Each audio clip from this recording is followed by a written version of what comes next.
আসসালামু আলাইকুম সুপ্রিয় শিক্ষার্থীরা, আমাদের ইংরেজিতে একটা গুরুত্বপূর্ণ টপিক হলো ডিটারমিনার।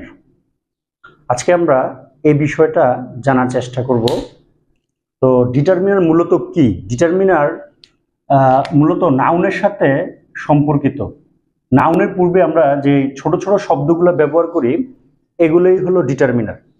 যেরকম আমরা বয় এই শব্দটার পূর্বে এ বলি, এ বয়, অথবা দিস বয়।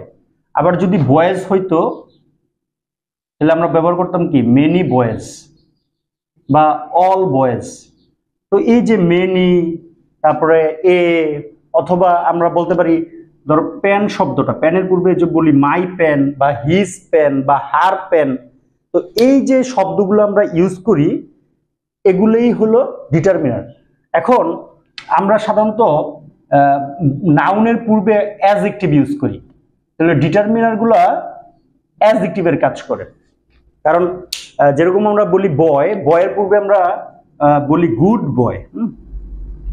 তো গুড বয়, গুড শব্দটা অ্যাডজেক্টিভ। ঠিক ওরকম ভাবে যেহেতু পেন, পেনের পূর্বে মাই শব্দটা, এমনি ন্যাচারালি মাই শব্দটা একটা পজিটিভ, কিন্তু এটা নাউনের পূর্বে বসার কারণে অ্যাডজেক্টিভের কাজ করছে। আচ্ছা, তা এখন আমরা জানি কি কি শব্দ ডিটারমিনারের কাজ করে। যেরকম আর্টিকেল, এ এন দা, সবাই এটা আমরা জানি। আর্টিকেল এ এন দি বা দা দুইভাবে উচ্চারণ করা যায়। যেরকম কনসোনেন্ট আর বাওয়েল, কনসোনেন্টের সময় দা উচ্চারণ হয় আর বাওয়েল থাকলে দি উচ্চারণ হয়, এই আর কি। যাক, তো আর্টিকেল, তারপরে পজেসিভ, এর উচ্চারণ পজেসিভ। তো পজেসিভের সময় আমরা কি কি ডিটারমিনার আনতে পারি? মাই, হিজ, হার, ইউর, আওয়ার, দেয়ার। কোনো নাম হইলে, যেমন একটা রানা নামের একজনের, রানার কলম। আমার কলম হইলে কি বলতাম? মাই পেন, কিন্তু রানার কলম, রানাস উপরে কমা দিয়ে এস দিব। আর ইটস এর সময় উপরে কমা দিব না, ইটস, কারণ ইটস এর সময় উপরে কমা দিলে ইট ইজ বা ইট হ্যাজ হয়ে যায়। আচ্ছা, তারপর ডেমনস্ট্রেটিভ, অনেক সময় ডিটারমিনার ডেমনস্ট্রেটিভ, নামগুলো কাছাকাছি মনে হয়, দুটো ভিন্ন জিনিস। এটা ডেমনস্ট্রেটিভ হলো এক প্রকার ডিটারমিনার।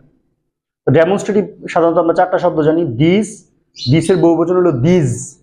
দ্যাট, দ্যাটের বহুবচন হলো দোজ। এই চারটা শব্দকে আমরা ডেমনস্ট্রেটিভ হিসাবে ইউজ করি।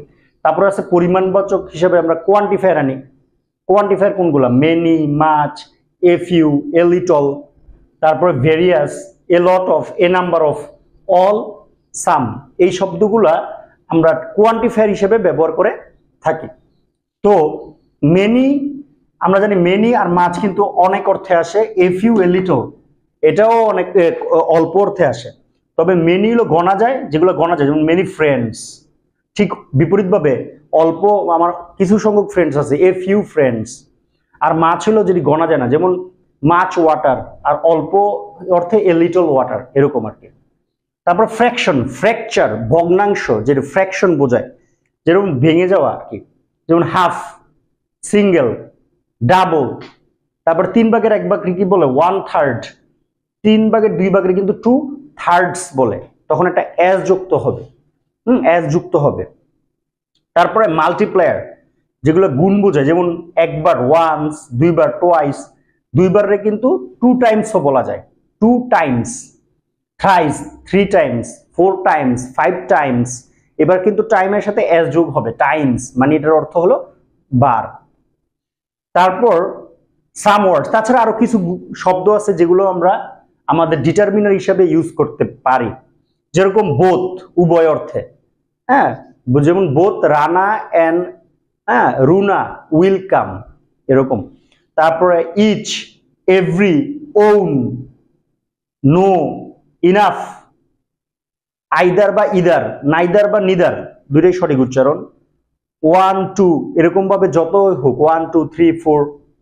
তারপরে ফার্স্ট, সেকেন্ড, যতই যেতে যাক সমস্যা নেই, first, second, third, fourth. Last, next, previous. তো এই যে ছোট ছোট জিনিসগুলো আমরা নাউনের পূর্বে ব্যবহার করি, এই জিনিসগুলোই হলো ডিটারমিনার। তো এই ছিল ডিটারমিনার সংক্রান্ত আলোচনা। সবার জন্য শুভকামনা।